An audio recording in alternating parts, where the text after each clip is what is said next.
Dear students, good evening. Welcome to Excellence IAS. Let us do the editorial analysis for today, that is 3rd January 2023.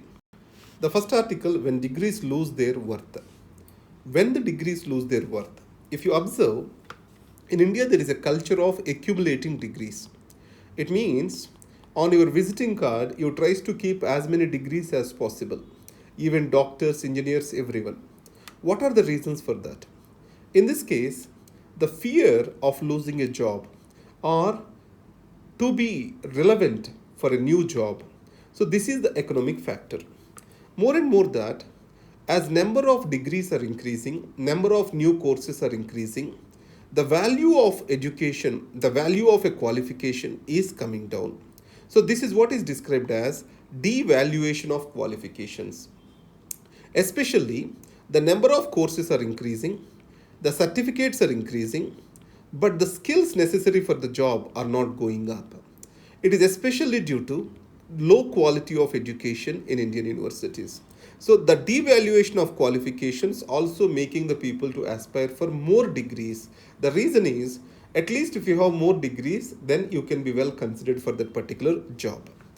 In India, we value more the certificates and degrees as job qualifications rather than the employable skills.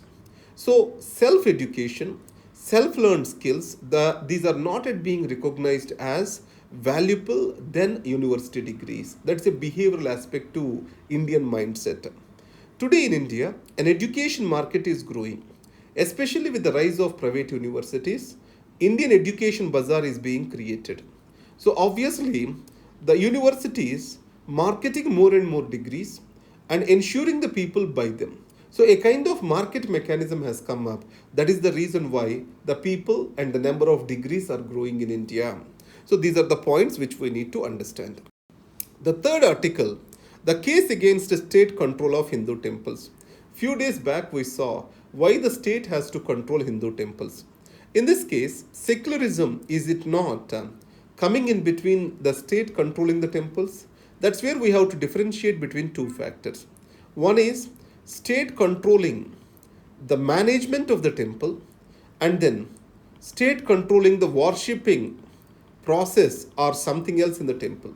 This worship is protected under Article 25, but the state control over the management and regulation of the managerial aspects of the temple, this is not come under the secular aspects of religion.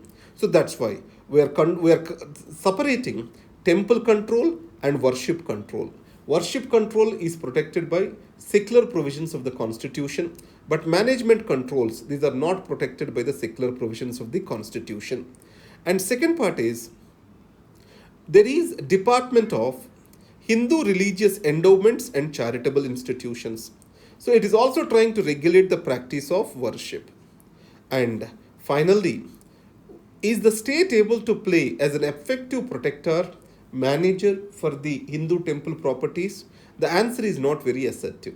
So as the state is failing in managing the properties, why can't it be given back to the religious institutions? That is the question which is being raised over here.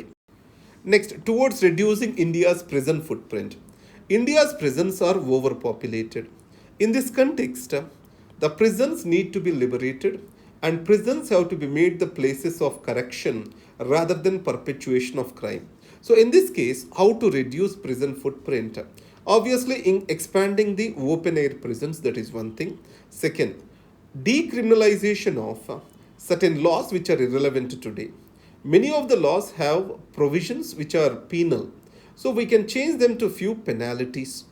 And then unwell and old prisoners who are there, these can be released. And bail provisions can be relaxed. And trial, rather than having elaborate trial, taking the quick trial and early closure of the cases, all these can decrease the number of under trials in the prison, and it is good to decrease the load on the prisons.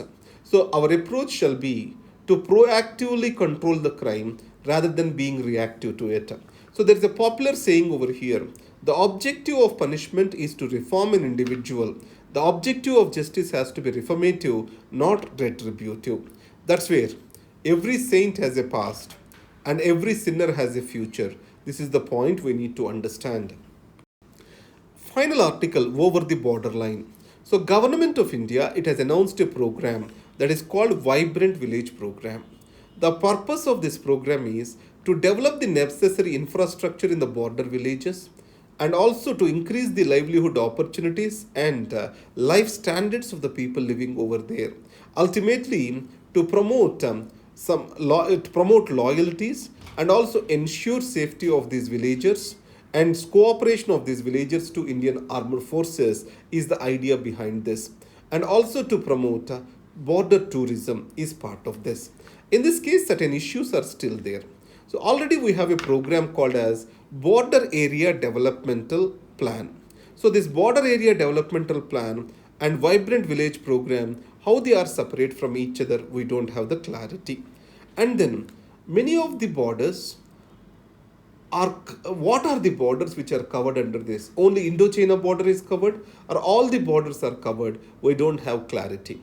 So that's why with regard to Vibrant Village Program, what is required is more clarity. These are the articles for today. Thank you very much.